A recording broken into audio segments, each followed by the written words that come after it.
Ey heçten yaradan,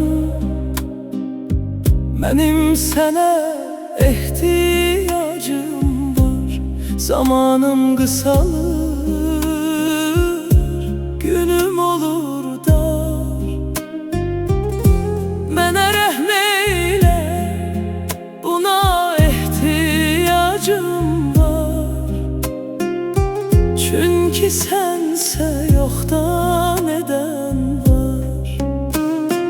Nefsim başıma beladır, beni azdırır. Öz nefsim özüme kuyu kazdırır. Rəhm eyle ilahi, rəhm eyle mənə.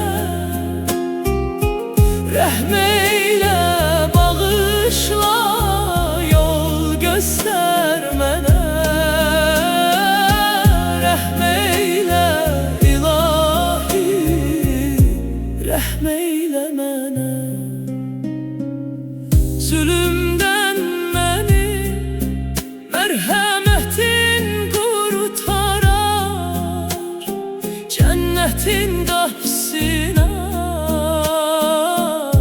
beni aparar. Ruhum qaralır, aklığı itir. Mənə kömək et, bu zülmü bitir. Qaytar məni ibadətimə, səcdə buyur qamətimə. Müntəzirəm sənin izzətinə. Məni yaxınlaşdır sənin məhəbbətinə.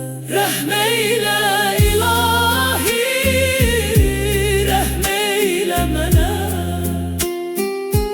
Rəhm eylə, bağışla, yol göstər mənə.